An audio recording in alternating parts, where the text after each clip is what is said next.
Decide करते हैं कि मेरा कंफर्टेबल पोस्चर कौन सा है, लेकिन कभी कभार वो आपके लिए कंफर्टेबल फॉर द टाइमिंग तो होगा, लेकिन परमानेंट नहीं है, उसके रिजल्ट जो है बड़े गंदे होते हैं, बुरे होते हैं। तो सबसे पहले क्या है कि अगर आप पोस्चर की बात करते हो, नेक आपका जो है वो आजकल जो कॉमन है वो ये है कि नेक का जो पोस्चर है वो ये पॉप चिन जिसको बोलते हैं, इस तरह से हो रहा है, क्योंकि हम फोकस बहुत ज़्यादा कर रहे हैं आजकल ड्राइविंग पे, बाइक पे, मोबाइल फ़ोन्स पे, कंप्यूटर्स पे, तो ये पोस्चर है। तो हम नेक की अगर बात करते हैं तो पोस्चर आपको ये होना चाहिए कि आपकी नेक की पोजीशन जो है वो ये होनी चाहिए, ठीक है।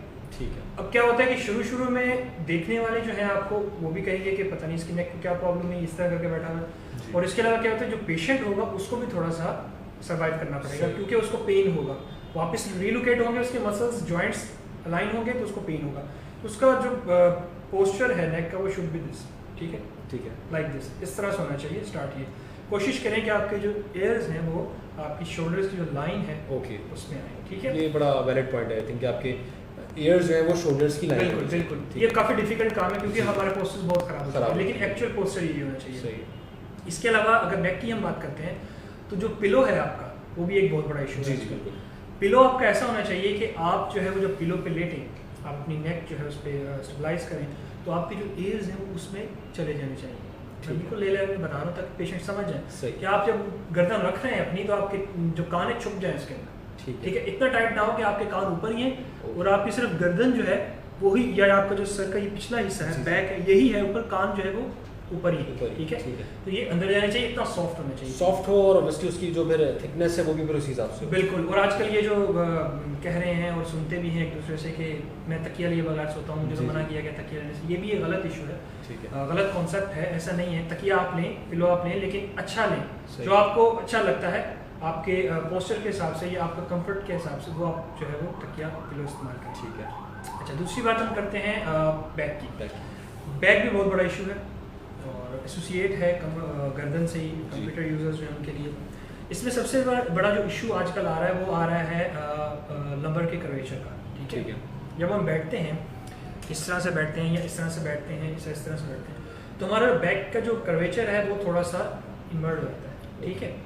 अब उसके लिए क्या होता है कि हम लोग जब भी जो कंप्यूटर यूजर्स हैं या जो लॉन्ग ट्रैवलिंग करते हैं, गाड़ी पे जाते हैं, लॉन्ग सेटिंग है जिनकी, वो कोशिश करें कि जो एक 2 से 3 इंच का या 4 इंच का मोटा एक तकिया बनवा के वो अपनी बैक पे रख लें, ठीक है। वो बैक पे रख लेंगे, उनकी बैक जो है वो स्टेबलाइज हो जाएगी। स्टेबलाइज होने की वजह से क्या होगा कि वो सपोर्ट भी रहेगी और बहुत इजी फील करेंगे और प्रोलॉन्ग आराम से वो बैठ सकते हैं काफ़ी देर तक, ठीक है। इसके अलावा ये है कि वो जब भी अगर फॉर एग्जांपल आधे घंटे की मीटिंग में हैं या वो कोई इंपॉर्टेंट काम कर रहे हैं अपने कंप्यूटर के ऊपर, तो उनको चाहिए कि 15 से 20 मिनट या मैक्सिमम हाफ आवर के बाद वो उठ के तकरीबन कोई ये समझें कि आप 15 से 20 या 30 सेकंड जो है 1 मिनट पूरा एक राउंड लगा के और अपने आप को स्ट्रेच करके, जिस तरह हम इजी कंफर्ट में सोच सकते हैं, स्ट्रेच करके अपने आप को रिलैक्स करके और वापस आकर फिर अपनी सीट पे बैठ जाए, ठीक है। अगर हो सकता है तो थोड़ी बहुत नेक की जो एक्टिविटीज़ हैं, स्ट्रेचिंग होगी, साइड बेंडिंग होगी, ये भी परफॉर्म कर सकते हैं, ठीक है। Thank you so much sir, बड़ा आपने डिटेल्ड इसका आंसर दिया पोस्चर का। अच्छा, इसके अलावा सर मैं ये पूछना चाहूँगा कि बहुत से केसेस में हमने ये भी देखा है कि पेशेंट कंप्लेन कर रहा होता है, पेन हमारा एसोसिएट होता है विद द वेदर।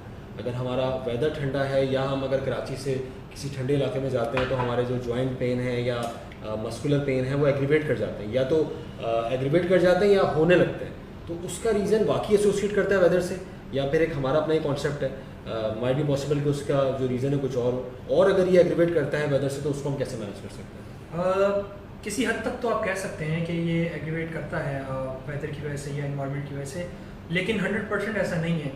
ये उन पेशेंट्स के अंदर मैंने जो देखा है वो कॉमन होता है कि जिनको कोई इंजरी वगैरह हो गई या उनको कोई किसी भी किस्म का प्रॉब्लम या डिसऑर्डर हो गया, लेकिन उन्होंने उसकी प्रॉपर ट्रीटमेंट नहीं करवाई, ठीक है, सही।